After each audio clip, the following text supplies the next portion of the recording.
InvestorIdeas.com podcast. Good afternoon and welcome to another InvestorIdeas.com podcast following cannabis news, stocks to watch, as well as insights from thought leaders and experts.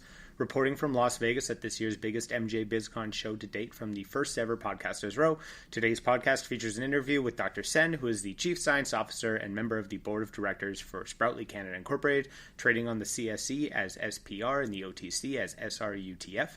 Dr. Sen sat down with Investor Ideas to discuss Sproutly's patent-pending EPP technology, as well as his role as Chief Science Officer in the company. So today I'm here with Dr. Sen, who is the Chief Science Officer, as well as on the Board of Directors for Sproutly Canada Incorporated. Dr. Sen, thanks for joining us today at MJBizCon. For our listeners, can you briefly discuss your role as the Chief Science Officer and your background prior that led to you being there? Sure. So my background is I'm a PhD in biochemistry from Princeton University back in 1974. I was a faculty member at National Cancer Institute and Scripps Clinic in La Jolla, San Diego, doing primarily cancer research. Then started in the biotech industry back in 1981.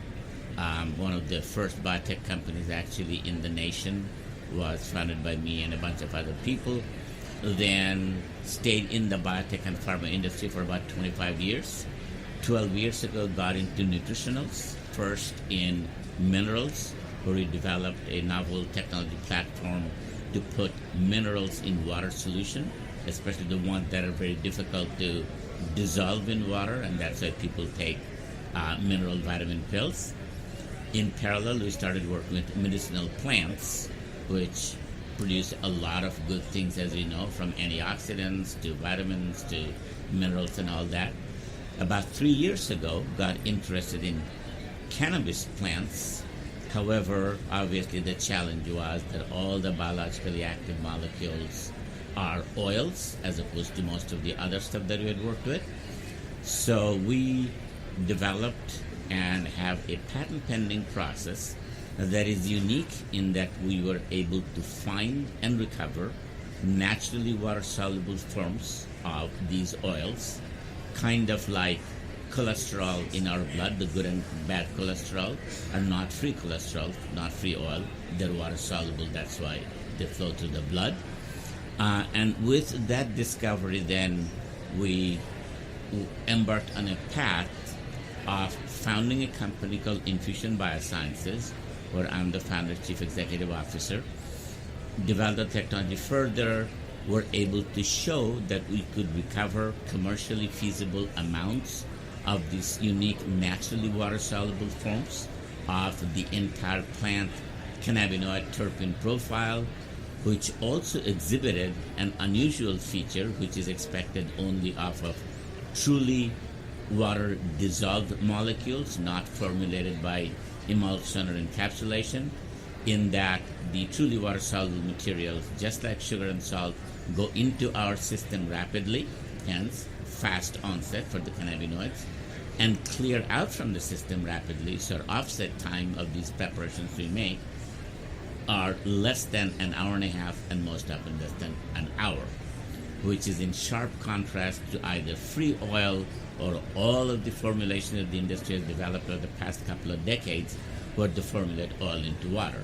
So that has been the uniqueness of a discovery that now positions us to be the only player that can truly make what would be called designer beverages, where cannabis components are one component, but we can add minerals, we can add antioxidants, we can add vitamins to really create functionality in beverage and provide controlled dosage.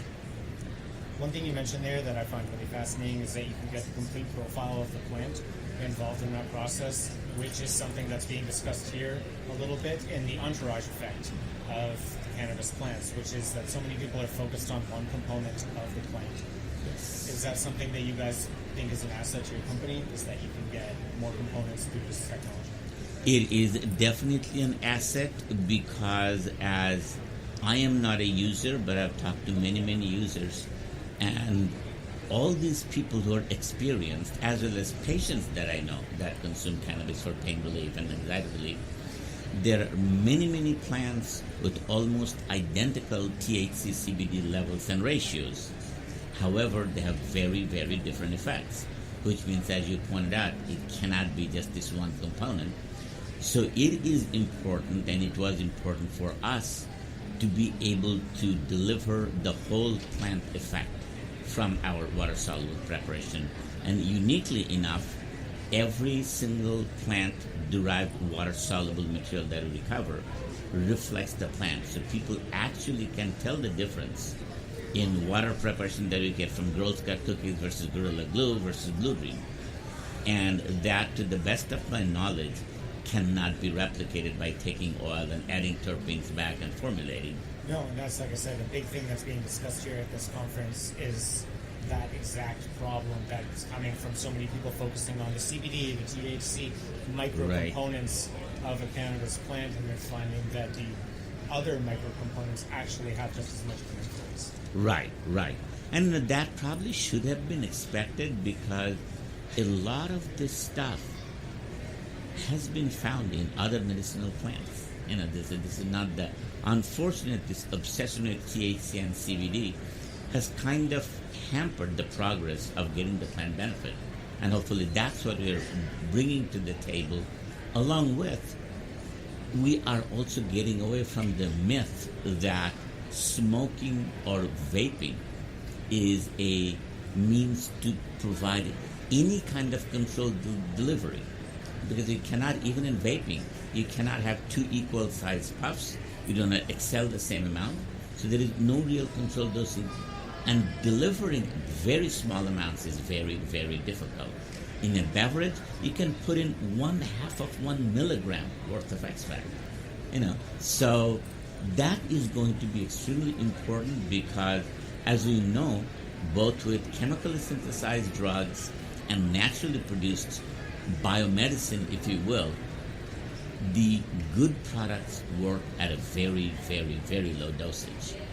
This whole practice of consuming 50, 100, 200 milligrams of THC to get an effect, to me, it's scary, having been in the pharma and the biotech industry.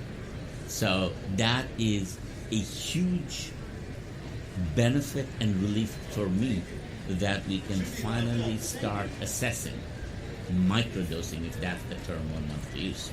Yeah, I would say that is the term that best aptly describes it. Could you also discuss a little about your exclusive technology license with Micronutrient Technologies Incorporated to deliver the clear cannabis beverages fortified with water soluble? Sure.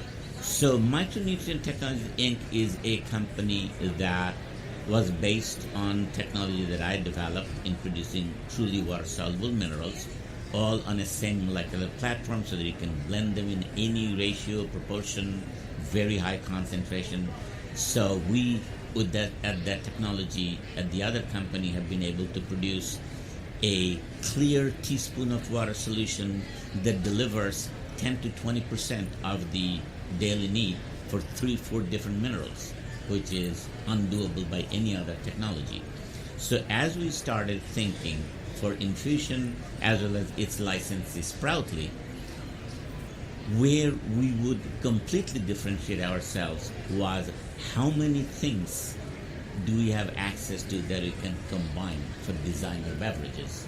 So the technology for water-soluble minerals from Micronutrient Technologies Inc. allows us to actually do that.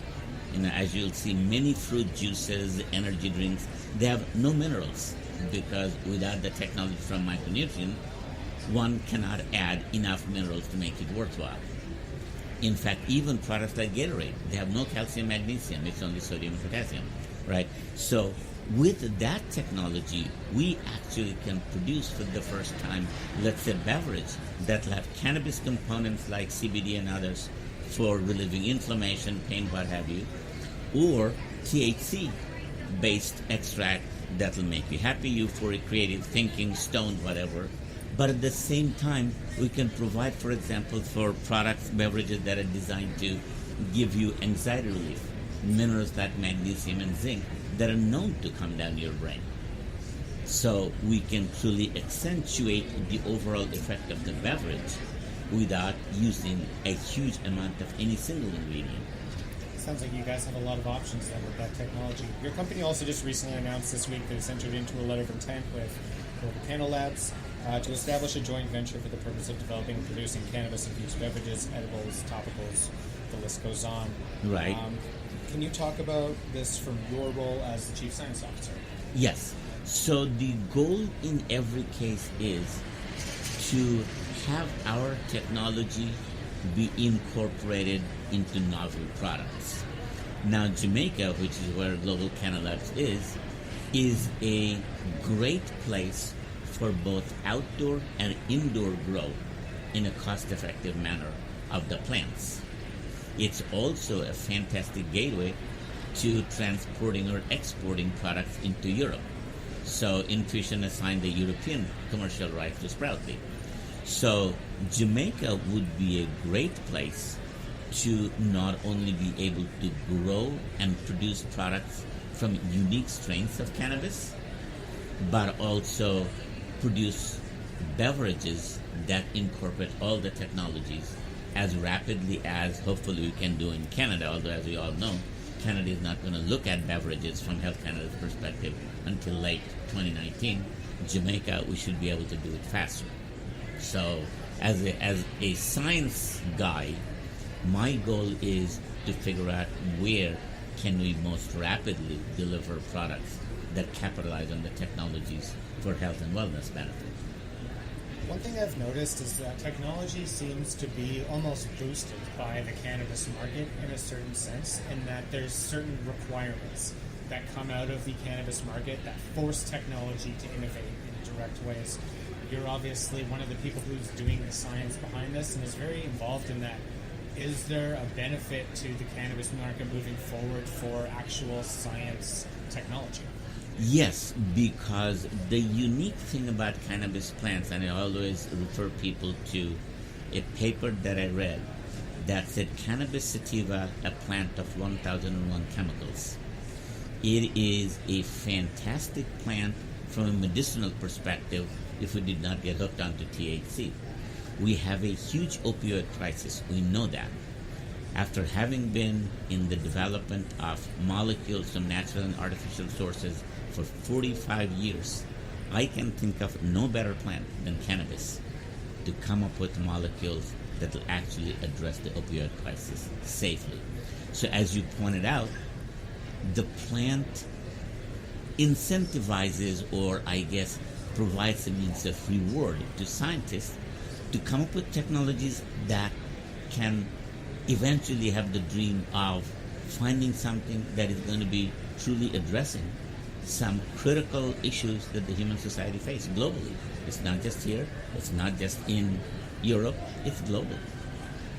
So yes, and the fact that these are oil molecules presents yet another challenge. How do you get oil molecules to work rapidly and not really linger around forever in your body? So yes, you're absolutely right. Both the unique features, good and bad, of cannabis plants forces innovation. Yeah, I couldn't agree more. And I think you guys definitely have a competitive edge with your technology. It sounds like you guys are on the right path to do something very unique, especially with so much influence going into the beverage market. Thanks so much for talking with me, and I hope you enjoy the rest of the conference here. Thank you. Thank you for the time. Once again, that was Dr. Sen, who is the Chief Science Officer and member of the Board of Directors for Sproutly Canada Incorporated, trading on the CSE as SPR and the OTC as SRUTF. For disclosure purposes, the distribution of this podcast is a paid-for services on Investor Ideas. Learn more about our costs and services at investorideas.com/news-upload. That's all for today's podcast. Podcast is now a certified word trademark on the blockchain through Cognate Incorporated CM certification. InvestorIdeas.com podcasts are also available on iTunes, Spotify, Google Play Music, Stitcher, iHeartRadio, Spreaker, and TuneIn. If you'd like to be a guest or sponsor of this podcast, please contact InvestorIdeas.com. Investor Ideas reminds all listeners to read our disclaimers and disclosures on the InvestorIdeas.com website, and this podcast is not an endorsement to buy products or services or securities. Investors are reminded that all investments involve risk and possible loss of investment. Investor Ideas does not condone the use of cannabis except where permissible by law. Our site does not possess, distribute, or sell cannabis products.